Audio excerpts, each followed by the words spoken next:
اللہ الہ الا اللہ، یا رسول اللہ میں گواہی دیتا ہوں اللہ کے علاوہ کوئی معبود نہیں، وَأَنَّكَ رسول اللہ، آپ اللہ کے رسول ہیں۔ اور اس کے ساتھ ساتھ اس نے یہ بھی کہا کہ یا رسول اللہ صلی اللہ علیہ وسلم، میں رمضان کے روزے بھی رکھوں گا، صلاۃ الخمس 5 نمازیں بھی پڑھوں گا، اپنے مال کی زکوٰۃ بھی ادا کروں گا۔ جب اس نے اتنا کہا تو رب کے محبوب نے دونوں انگلیوں کو اٹھایا اور کہا، پھر جوڑا اور کہا کہ جو بندہ اس طرح کرے گا، من مات علی ھذا، ایسا کرتا کرتا پھر دنیا سے چلا جائے گا، فرمایا کل قیامت کا دن ہوگا، مع النبیین والصدیقین والشہداء یوم القیامہ، اللہ ایسے بندے کو انبیاء کے ساتھ رکھے گا، اللہ ایسے بندے کو اصدقاء صدیقین کے ساتھ رکھے گا، اللہ ایسے بندے کو شہداء کے ساتھ رکھے گا۔ اور ساتھ یہ شرط بھی بیان فرما دی، فرمایا اللہ ضرور رکھے گا انبیاء کے ساتھ، لیکن شرط یہ ہے کہ معلم یعق لوالدیہ، جب یہ بندہ اپنے ماں باپ کا نافرمان نہیں ہوگا۔ اگر ماں باپ کا نافرمان ہو تو نماز کام آئے گی؟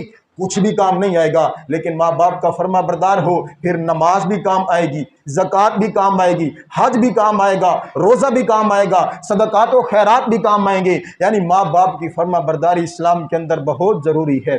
قبر کے عذاب سے بچنا ہے تو ماں باپ کی فرما برداری کر، جنت میں جانا ہے تو ماں باپ کی فرما برداری کر، کیونکہ رب العالمین کے محبوب نے ارشاد فرمایا، حضرت عبداللہ بن عمر رضی اللہ تعالیٰ عنہ سے روایت ہے، قیامت کا دن کتنا خوفناک ہوگا، کتنا ہولناک ہوگا، کتنا خطرناک ہوگا، اور اس کے حالات کیسے ہوں گے۔ عبداللہ بن عمر فرماتے ہیں کہ 3 بندے ایسے ہیں، یہ رب کے محبوب کی حدیث پاک ہے، ثلاثۃ لا ينظر اللہ الی یوم القیامہ، ہم میں سے ہر کوئی چاہتا ہے جب کل قیامت کا دن ہو اللہ کی نظر رحمت ہمارے اوپر ہو، ہم قیامت کے عذاب سے بچ جائیں۔ اگر قیامت کے دن نظر رحمت کو چاہتا ہے، اگر طلب رکھتا ہے، تو پھر اپنے اندر سے ان 3 باتوں کو نکال دے۔ اگر یہ 3 باتیں تیرے اندر نہیں ہوں گی تو اللہ تیرے اوپر ضرور نظر رحمت فرمائے گا۔ فرمایا 3 باتیں ایسی ہیں کہ جس بندے کے اندر یہ 3 باتیں ہوں ان کے اوپر نظر رحمت نہیں ہوگی۔ فرمایا وہ بندہ العاق لوالدیہ، جو ماں باپ کا نافرمان ہو، اللہ قیامت کے دن اس کے اوپر نظر رحمت نہیں فرمائے گا، نظر شفقت نہیں فرمائے گا۔ اور کتنا ہولناک دن ہو اور ہمیں ضرورت بھی ہو،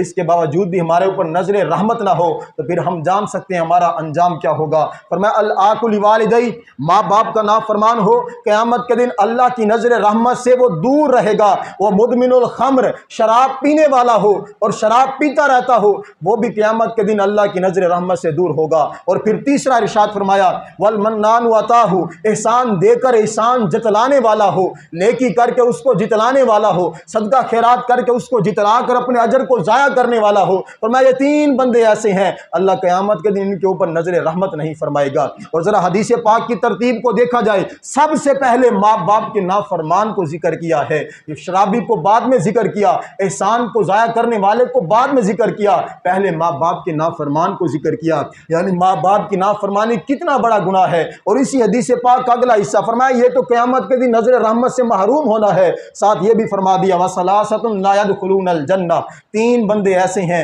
اللہ جنہیں جنت میں داخل نہیں فرمائے گا۔ اور ان کے اندر بھی پہلا وہی ہے جو ماں باپ کا نافرمان ہو وہ جنت میں نہیں جائے گا۔